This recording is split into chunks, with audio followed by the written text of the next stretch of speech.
Hello everyone, it's Heather here with Castle Top Dolls, Ragdoll Cattery in Maryland.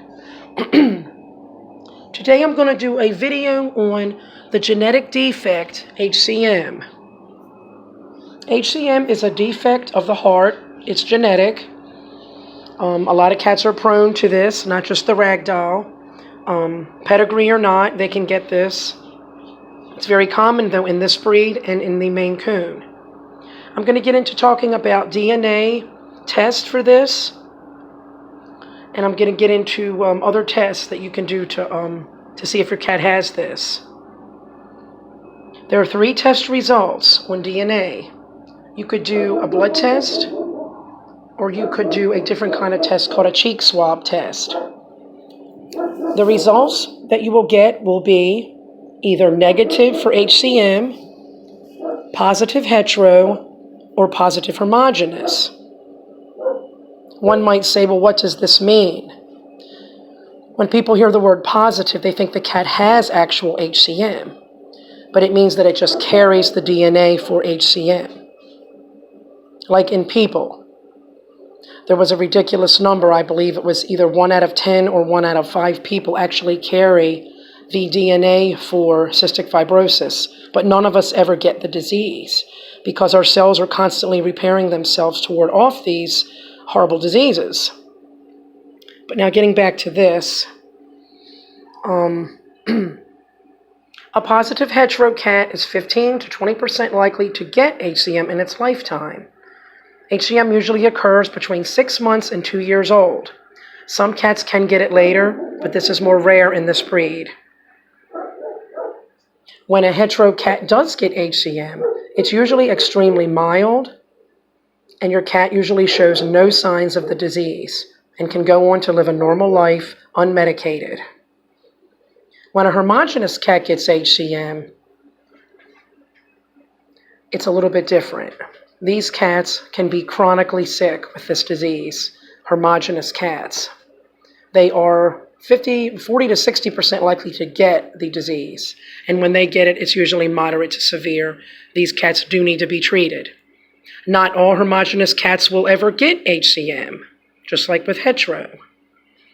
Most breeding programs, their cats will, 30% of the breeding program cats for this breed, the Ragdoll and the Maine Coon, will test hetero, positive for the disease. These cats must be bred to negative cats. One might say, well, why don't you just breed negative to negative? Our gene pool is so small in this breed that if we take away all the hetero cats, we are only left with a smaller gene pool. We have the negatives left, but we run into other issues such as having to inbreed because the gene pool is even smaller now. Our selections are dying off. Other genetic defects can pop out of that, such as kink tails, kidney disorders. I believe there's an eye condition that can come out of that. And cleft palate is another horrible disease that can also come out of when you make your gene pool even smaller in your breed. You'll see other issues popping out. I mean, you may get rid of the HCM, but then you get other issues. So we need to have a balance in our cattery. Now, one might ask, is it safe to breed a homogeneous cat? And I disagree. I say no. I know some breeders do breed homogeneous cats. They may be able to creep by and do that if the male is homogeneous only, and if the female is negative. Now, this is not a breeding that I agree with, but I do know there's some breeders that do this. How do they do this without HCM popping up in their cattery? You can do it, but you have to be very careful. The male must have negative and hetero in his parents' lines and his grandparents. But then one might say, well, how did he get homogeneous if his parents are hetero and negative? It can happen. Somewhere along the lines there, if a grandparent was hetero and another was hetero, that can create a homogeneous. But there also could be negatives within that same exact line. It's all about selecting the right cats to breed with who.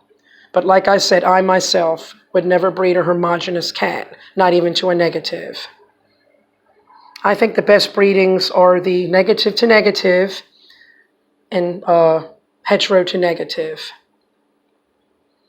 Now, when these cats do get sick, they can be treated with like blood pressure pills, water pills. But yes, if you do the DNA and your cat comes back positive hetero or positive homogeneous, you must go on to test even further. You must do a heart scan, which I think runs about $300. This will confirm HCM. If you have a very active cat running all over the house and he's hetero, he likely doesn't have HCM. But again, it's up to you to test, to be sure of that.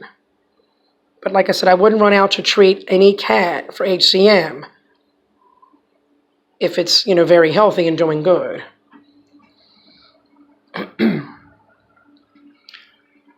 I believe I covered everything with this video. If you have any questions, let me know. I also want to do another video maybe on the genetic mutation for the PKD. We have never had any breeders with HCM or PKD. I've been breeding since 2002. We do offer a 3-year against HCM. All breeders do the same contract. Whether they say they're an HCM-free cattery or whether they don't, we all do the contract for HCM because it's very prone in this breed. No cattery can say they are 100% HCM-free. We can only do our best to pair up certain cats with other cats and, keep record of your lines. Like, did the grandfather have any issues? Did the grandmother? Like that. And that's what really gives you a stable, good genetic line, knowing the ancestors in your own breeding program.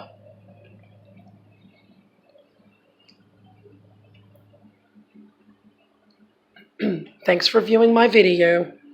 If you have any questions, let me know.